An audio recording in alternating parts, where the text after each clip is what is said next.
This conference will now be recorded.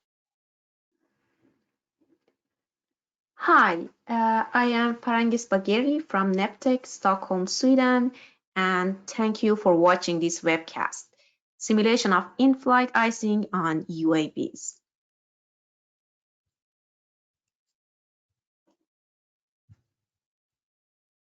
Founded in 2018, Neptec is the official distributor of point-wise grid generation and pre-processing software for CFD simulations. We provide technical support and training for our customers. And besides the software business, Neptec also provides consulting services within CFD. Joining me today is Richard Hahn. Richard is a researcher at Norwegian University of Science and Technology on the topic of icing on unmanned aerial vehicles. He graduated from University of Stuttgart as an aerospace engineer, and after working a couple of years in petroleum industry, he started a PhD on icing of unmanned aircraft. He's a part of the Center for Autonomous Marine Operations and Systems and the Center for Integrated Remote Sensing and Forecasting for Arctic Operations. Richard has more than 8 years of experience with numerical and experimental icing aerodynamics on wind turbines and aircraft. And today he's one of the leading researchers in the emerging research field of icing on unmanned aircraft. He holds a position as lead aerodynamics engineer and shareholder at UBIQ Aerospace, and he's also promoting the application of drone technology in the Arctic with several ongoing projects in the fields of meteorology, glaciology, and atmospheric pollution. Thank you, Richard, for joining. As I said before, my name is Parangis Bagheri, and I am the managing director at Neptec. Before Neptec, I was working at Go Virtual as software manager, and before that, I was working as a CFD engineer at FS Dynamics Sweden. I have my bachelor and master's degrees in mechanical engineering. Okay, thank you again for joining this webcast, Richard. Now I'm going to pass over things to Richard to talk about simulation of in-flight icing on UAVs. Yes, thank you for this kind of introduction. So, all right, so today I'm going to talk a little bit about simulation of in-flight icing on UAVs. And well, you heard my background. I'm currently a PhD at NTNU, and I've been working on icing related topics in the fields of UAVs and also in wind turbines. And part of the motivation why we do this is because we at NTNU in Norway want to fly drones in the Arctic. So let's talk a little bit about UAVs, or unmanned aerial vehicles, or more commonly known as drones. Drones are a technology which is emerging currently, and we notice that drones and UAVs, they are introduced much more into our everyday lives. And if you look a little bit at the development of drones, then typically the drone market can be segmented into a military and a commercial part. And the projections clearly state that while both markets will grow quite substantially over the next years, it's the commercial market which is going to grow much more. So in other words, this means that we're likely to see that drones for commercial and civil uses will very strongly increase over the next years. And there's several applications for UAVs in civil and commercial fields. For example, already today, a lot of drones are used for agriculture, for construction, for photography and film. And there's a lot of applications which are currently being launched in the fields of marine and offshore operations, but also Arctic operations. And of course, the most prominent commercial applications is drone deliveries, a topic that has been also quite widely covered by the media in the last couple of months and years. So picture the following scenario. It's Christmas and you forgot to order your presents, so you make a last-minute order online and you use one of these new fancy drone delivery services. So you have a drone and the drone picks up your presents and then flies to you, except in this case, the drone would encounter an icing cloud, and this icing cloud would then ice up the aircraft, and the aircraft would then crash and pretty much ruin Christmas for everybody. So this is the basic scenario that we're investigating, and we're trying to understand, and we're trying to develop methods to avoid this. So I'm going to give you a little bit more of the background of the physics of what is happening, and the basic phenomenon that we discuss here is called atmospheric icing. So atmospheric icing occurs in clouds. It's therefore also often called in-cloud icing. And in-cloud icing happens when in a cloud you have supercooled liquid droplets. So these little cloud droplets, they have a temperature below the freezing point, but they're still in a liquid state. So if an aircraft flies through such conditions, then some of the droplets in this cloud will collide with the airframe, and there they will freeze and build an ice shape. So these ice shapes, they can have a lot of different forms. At very low temperatures, all of the incoming droplets, they would freeze upon impact and then create something that we call rime ice, which typically has a fairly streamlined ice form. Whereas if temperatures are closer to a freezing point, not all of the droplets freeze immediately, but they build a liquid water layer on the surface first, which is then gradually freezing, building something that's called glaze ice or also clear ice. And just to give you an idea of how this is looking in reality, this is a video of some wind tunnel experiments that we did. So this is a time lapse over 20 minutes of the different forms of ice growing on a typical UAV airfoil. And you can see the resulting surfaces can be very uneven and are quite likely to have a large effect on the aerodynamics. And the icing effects, the main icing effects from the main effects on the aerodynamics from ice are typically an increase in turbulence and leading to potentially quite large separation areas. And what this usually does is it decreases lift and it very substantially increases the drag. And this is very likely to lead to a situation where an aircraft can crash, for example, due to lowered stall margins or just because drag is too high. And there are different ice morphologies, which are depending very much on the icing conditions. The first ice morphology is so-called surface roughness. This is a rough surface that is building very quickly. I think this picture is taken 2 minutes into icing conditions.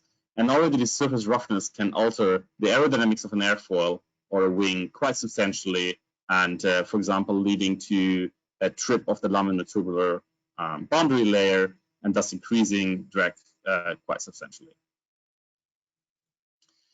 The second ice morphology is so-called streamwise ice. Streamwise ice occurs in these rime ice conditions that we've seen earlier. It's usually looking quite aerodynamic. So the aerodynamic penalties related to this type of ice are usually lower compared to the other ones. And then we have horn ice. Horn ice is a very complex ice form, which is typically associated with very large penalties because there's large leading edge separations induced by this form. And this is a rather extreme maybe picture from one of our wind tunnel tests on also UAV airfoil. So icing is not actually a new topic. Icing in manned aviation has a long history and has actually been explored since, well, as early as the 1940s, 1950s. And today there's a very wide research basis and a lot of like processes and certification methods and technologies out there that handle icing on manned aircraft. Today, if you fly with a commercial large passenger aircraft, then there's a lot of know-how and a lot of safety measures in there to avoid any complications in icing. However, because UAVs are fairly new technology, there has not been too much research done in this field, and it's very much of a new field that has still a very high implication for UAVs because, as you've seen before, it has a quite high safety concern. Think about, again, drone deliveries, flying in icing conditions, flying, drone deliveries in urban areas. This is a safety issue, which needs to be addressed. And while there's a lot of similarities between manned and unmanned aircraft, there's also a lot of differences. And I want to talk a little bit about some aspects here. So one of the largest differences between manned and unmanned aircraft is that unmanned aircraft come in a much larger variety. There's a lot more different types. So they can come in really like all kinds of like shapes and sizes, which are very much dictated by the application. Typically, unmanned aircraft are tailored for one specific application and thus look very different from each other. So you can have, like a small quadrocopter, for example, which will then have very different icing conditions and icing challenges if you compare it, for example, to a large military aircraft or even an aircraft that's flying at very high speeds. So trying to say here is that because UAVs are much more diverse, the icing challenges are going to be much more diverse as well and need to be very much tailored to the current application.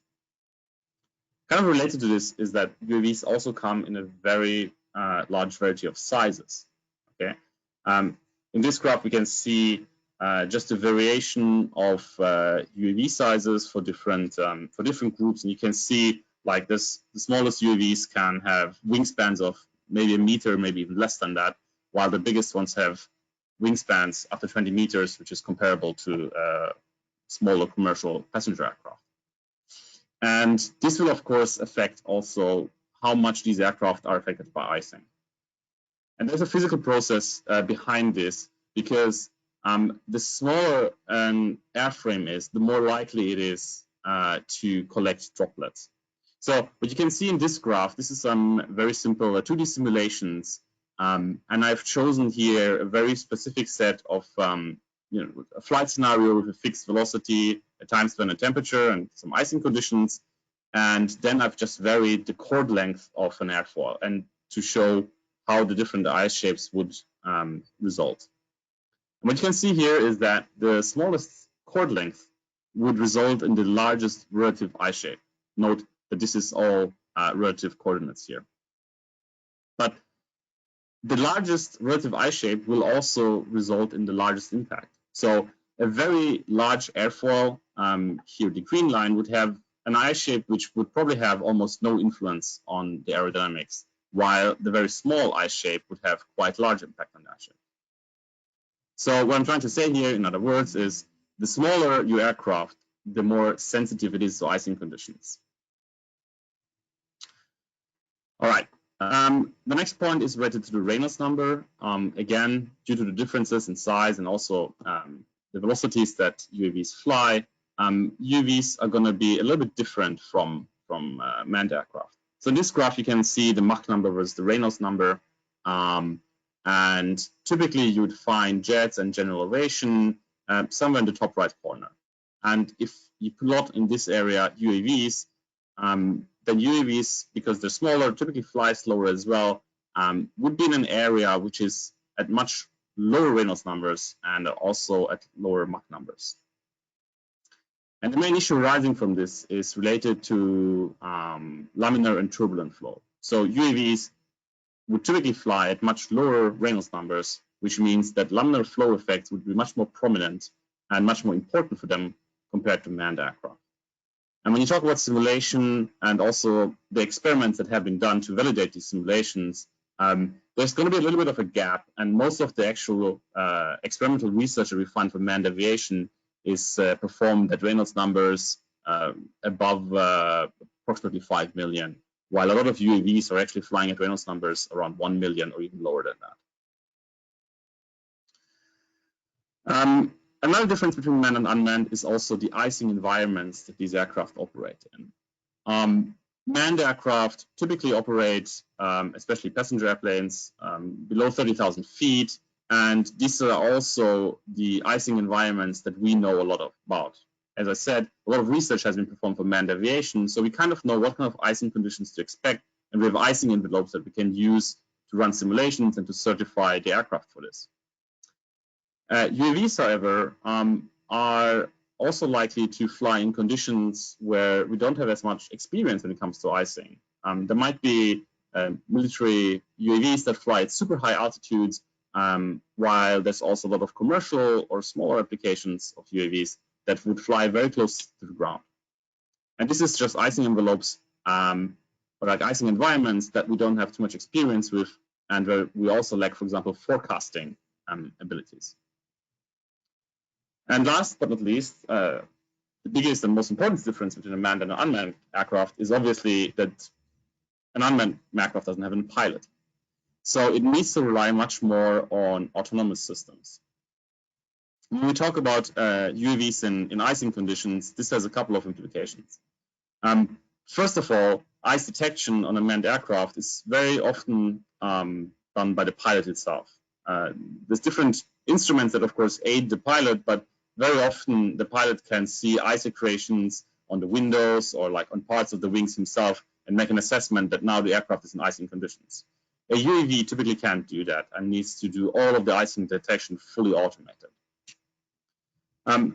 Because of the altered aerodynamics of an iced wing, the envelope, the flight envelope of where the aircraft can operate is also limited. So in addition to just identifying that there's icing conditions, a change in the flight mechanics of the aircraft needs also to be identified automatically by the autopilot to prevent that the aircraft is going into flight conditions that would lead to a crash. And then finally, if there is icing protection systems on a UAV, which there are several technologies, then a UAV needs again to fully autonomously start these icing protection systems and also turn them off once the aircraft has left icing conditions. And kind of all of these elements have to work in a very automated fashion and kind of work seamlessly with as little pilot influence as possible. And this is again in contrast to manned aviation, where the pilot can take care of a lot of these tasks himself. Okay. I'm talked very briefly about icing protection systems. Icing protection systems exist for manned aircraft in very different versions. We at our university, in combination with UBIQ Aerospace, we are also developing and working on icing protection systems specifically for UAVs. Our system is an electrothermal heating system, and it's also a system that, in order to develop it, we are heavily relying on simulation techniques. So this is actually going to be then the next part that I want to talk about is how do we actually simulate icing on UAVs or on any aircraft? And there's typically two different parts to this. The first part is to actually simulate the ice shapes. So this is the goal of this step is basically to simulate what kind of ice would accumulate for a given geometry in some given icing conditions. And once we have the ice shape, then the next step is to simulate the icing effects. So for a given ice shape, how will this affect drag and lift and moment and so on? And these two icing simulation parts, they go hand in hand, but they're a little bit different in the requirements and in the actual processes. So let's start with the first one, the ice shape prediction. And there's a lot of different tools out in the market. There's a lot of the codes that have been developed over the years. Some simpler tools rely on panel methods. Newer methods, of course, rely on CFD methods. And they all work more or less in the same way. So I'm just going to walk you through the basics of how these tools operate. So typically, you start with, for example, 2D clean airfoil geometry. And then you have to put some kind of a numerical mesh around this. So you have to do a meshing. And with this mesh, you would then calculate the flow field around this airfoil. So with this flow solution, you have an idea of the aerodynamic forces and the aerodynamic field around this airfoil, which is going to affect the droplets. So the next thing is that you want to simulate the droplets in the airflow. And there's typically two ways of how this is done. Older codes, they explicitly calculate a few droplet trajectories and then kind of run a statistical method over, say, 100 droplet trajectories to find out how many droplets would hit on the surface of an airfoil and where they would actually hit it. With CFD methods, you can actually calculate the complete flow field, and as a result, you get the collection efficiency. So this is basically, the collection efficiency just means like how many droplets do you hit my airfoil and in which area do you hit it.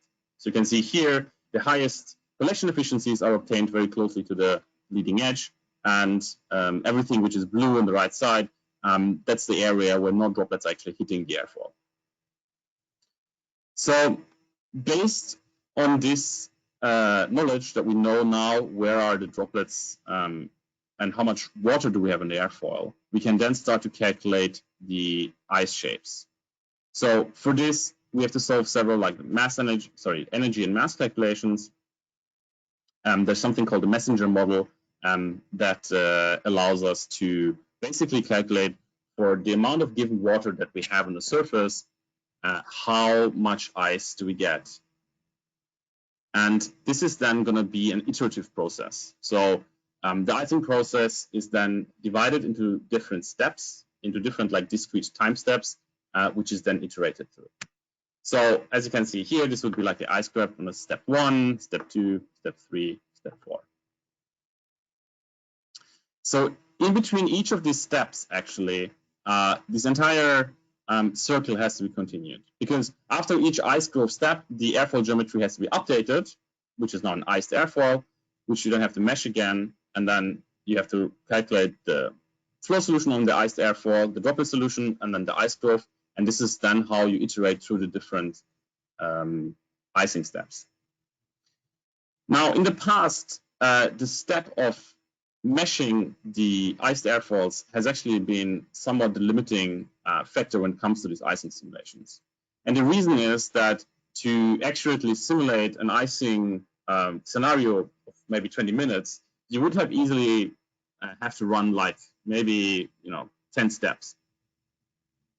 So that means that you have to remesh the ice geometry at least 10 times. And then, of course, if you're doing certification of an aircraft, you're not only interested in one certain icing scenario, but it must be like 10s or 20s or even more than that. So the numerical effort here has been quite big. So very quickly, people started to develop new methods of how the meshing can be simplified. And there was a lot of different methods out there, partly relying on automated mesh adaptations so that an existing mesh would, for example, wrap around a newly changed geometry. And these systems worked very well for simpler icing scenarios. So this is such an example where the existing base mesh has been now wrapped around the new geometry. But for more complex geometries or ice shapes, these systems usually failed. Today, what has happened is that these tools are usually able to automatically remesh actually the entire geometry and start up with a fresh automatically generated mesh every single calculation step. This makes basically icing simulations into a one-click story, while in the past there was always a lot of manual work involved. So this was ice shape prediction. And then once we have the ice shapes, then we have to simulate the airflow around these ice shapes. And this is typically a little bit of a separate step. And the reason for this is that the requirements for the mesh and the requirements for the flow solution are going to be much, much higher for this type of simulation. And the reason is because there's a lot of icing effects that affect our aerodynamics, right? So first of all, we have a subscale roughness that is affecting turbulence. We have, increase in turbulence due to leading edge separations. We have potentially unsteady flow features. we have laminar effects, we have laminar separation bubbles that can occur. And to capture all of these, we typically need very high quality measures that we wouldn't obtain from automated systems that I've discussed before. So we at NTNU, what we work with, we do work with pointwise for several years now, and we've seen that we can use pointwise to mesh these complex, like as you can see, very complex geometries in some cases, relatively easily. In our experience, we are very often using the T-Rex measures for this type of case. I think this right here, this is an experimental eye shape. So this is an eye shape that we've collected from a wind tunnel experiment. And the meshing of such a shape with a T-Rex grid is working very well, and it's also working highly automated, which is then really interesting if you're doing studies where you have to investigate a lot of different meteorological conditions. And this is also one of these results. This is a numerical simulation eye shape. And you can see this is a very complex eye shape. It's very complex structures. And with pointwise, we're managing to basically resolve this in a one-step solution. And the resulting flow fields are at least sufficient enough for the type of simulations that we're running at. So just an example, sorry, we're also using this for 3D simulations in a very similar way. In this case here, this is a UAV where we had an artificial eye shape, so that's why it's so smooth, attached to it, and we had some wind tunnel experiments with this that were accompanied with simulations. So just as an example of how we use this in practice, this is a work by one of my students. And what he has done is he wanted to investigate which icing conditions would be the most hazardous for UAV.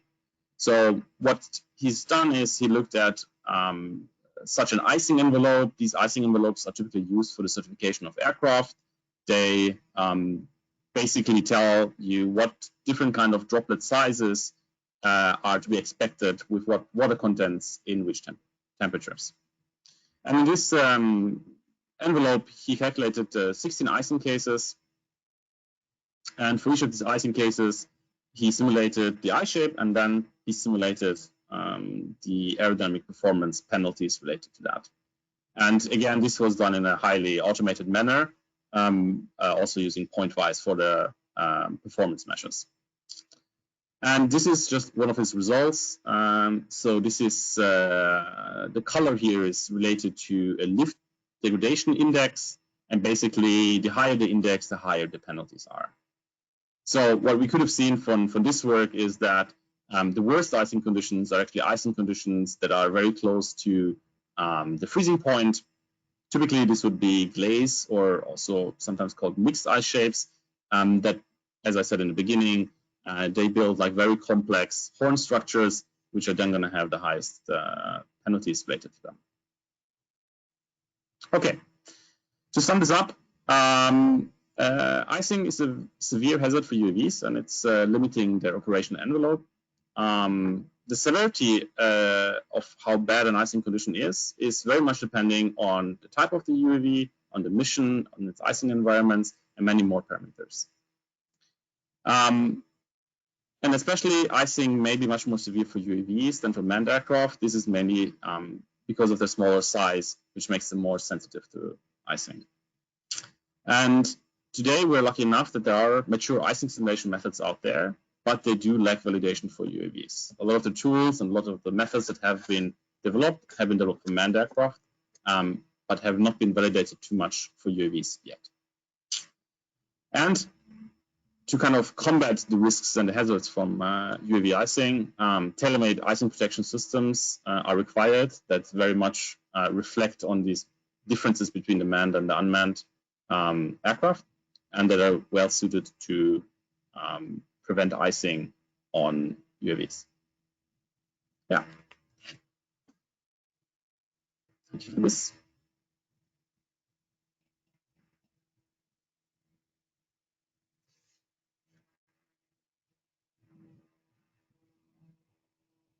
Thank you, Richard. It was very interesting. Because you had your email address also in your last slide. But if you have any questions regarding the presentation, please contact Richard. And if you have any questions about Pointwise or about NEPTEC, you can contact me with this email address. Thank you again for watching this webcast.